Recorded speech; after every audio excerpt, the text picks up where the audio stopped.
الرحمن الرحیم۔ معزز سامعین، السلام علیکم ورحمۃ اللہ وبرکاتہ۔ پیارے عزیز ساتھیو، امید ہے آپ خیریت سے ہوں گے۔ اللہ آپ کو خوش رکھے، شاد و آباد رکھے۔ جتنے لوگ بھی ہمیں دیکھ رہے ہیں، ہماری ویڈیو کو دیکھ رہے ہیں، اللہ تعالیٰ ان کی عمروں میں بے پناہ برکتیں فرمائے، اور جو کچھ میں نے کہا آپ اس پر عمل کرنے کی کوشش کریں، اور بڑے دھیان سے اور بڑی توجہ سے سنیں۔ اسلامی ویڈیو ہم آپ تک پہنچانے کی روزمرہ کوشش کرتے ہیں۔ میرے عزیزو، آج ہم بات کرنے والے ہیں رمضان المبارک کے مہینے کے بارے میں، کہ یہ اسلامی مہینوں کے حساب سے کون سا مہینہ ہے۔ میرے عزیزو، رمضان المبارک کی اگر ہم بات کریں اس مہینے کی، تو یہ اسلامی مہینوں کے حساب سے یہ اسلام کا 9واں مہینہ ہے۔ رمضان جو ہے 9واں مہینہ ہے۔ اب میرے عزیزو، اب میں آپ کو یہ بتاتا ہوں کہ رمضان رکھنے کی وجہ کیا ہے، اس مہینے کا نام رمضان کیوں رکھا گیا۔ تو یہ رمضان جو ہے یہ رمز سے ماخوذ ہے، اور رمز کا معنی ہوتا ہے جلانا، جلا دینا۔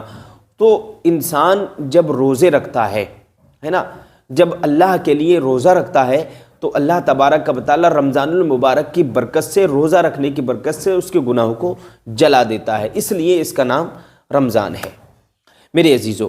یا پھر اس کا نام رمضان اس وجہ سے بھی ہو سکتا ہے کہ یہ رمز سے مشتق ہے، اور اس کا معنی ہے گرم زمین سے پیر جلنا، گرم زمین سے پیر جلنا۔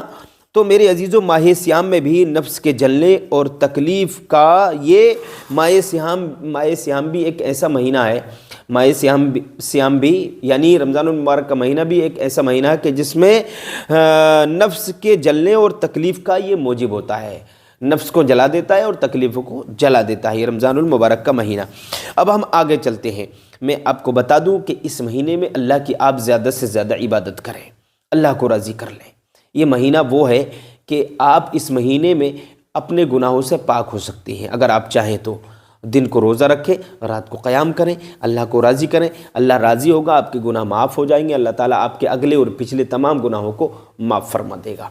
اب میرے عزیزوں، میں آپ کو بتاتا ہوں کہ پہلے رمضان کو ہی دوزخ کے دروازے بند کر دیے جاتے ہیں، جنت کے دروازوں کو کھول دیا جاتا ہے پہلے رمضان کو ہی، اور آسمان کے دروازوں کو کھول دیا جاتا ہے۔ رحمت کے جو اللہ کے فرشتے ہوتے ہیں، مقرب فرشتے، وہ ان لوگوں کے لیے دعائے مغفرت کرتے ہیں جو اللہ کے لیے روزہ رکھتے ہیں میری عزیزوں۔ اور کتنا بڑا انعام اللہ تعالیٰ نے روزہ داروں کے لیے عطا فرمایا ہے کہ پورا سال جنت کو سجایا جاتا ہے روزہ داروں کے لیے، اور اللہ تبارک و تعالیٰ ایسی بڑی بڑی آنکھوں والی حوریں اور غلمان ان لوگوں کو عطا فرمائے گا جو اللہ کے لیے روزہ رکھتے ہیں میرے عزیزو۔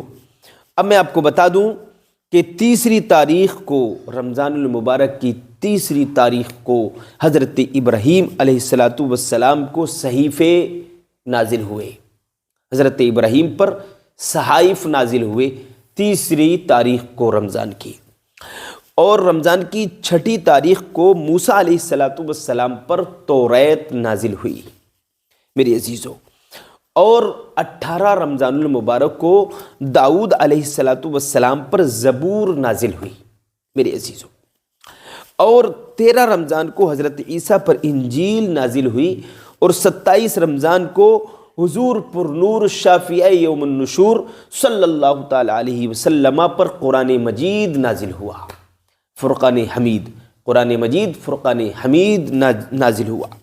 17 رمضان المبارک کو مکہ فتح ہوا، سمجھے۔ 27 رمضان کو جنگ بدر ہوئی، اور اللہ تبارک و تعالیٰ نے نبی علیہ السلام کی فرشتوں کے ذریعے مدد فرمائی میرے عزیزو۔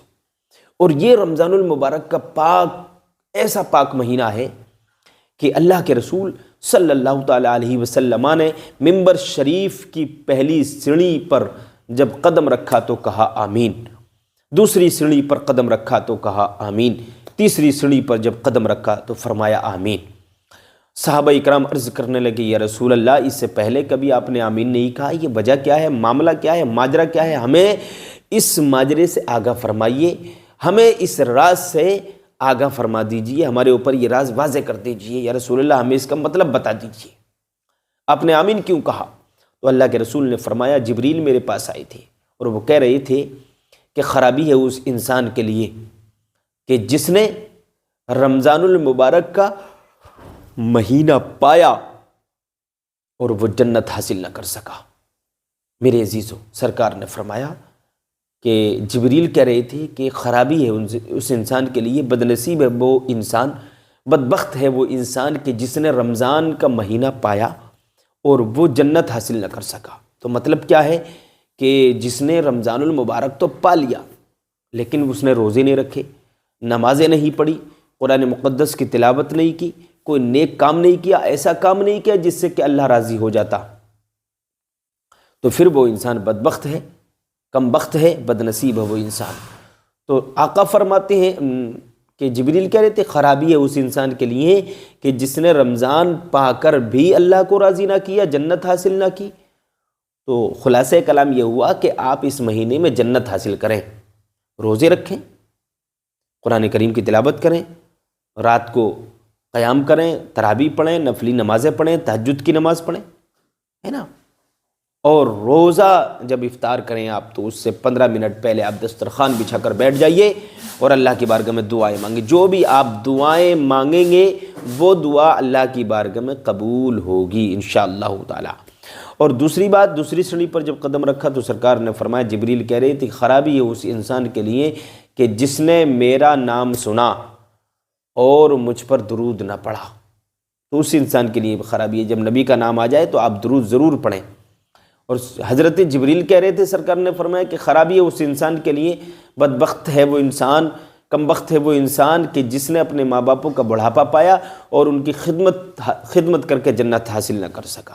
تو میرے عزیزو، رمضان کا بھی احترام کریں، رمضان رکھیں، رمضان شریف کے روزے رکھیں، قرآن پڑھیں، ہے نا، اللہ کو راضی کریں۔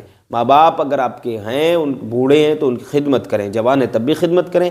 ماں کے قدموں کے نیچے جنت ہے، باپ اس کا دروازہ ہے۔ اور میرے عزیزو، جب نبی کا نام آپ سنیں تو نبی پر درود پاک ضرور پڑھیں، یہ جنت میں جانے کا ذریعہ ہے جتنے بھی کام ہیں۔ تو میرے عزیزو، مجھے امید ہے یہ باتیں آپ کی سمجھ میں آ گئی ہوں گی۔ آج کے لیے اتنے کافی ہے، کل ملیں گے ایک نئی ویڈیو کے ساتھ۔ السلام علیکم۔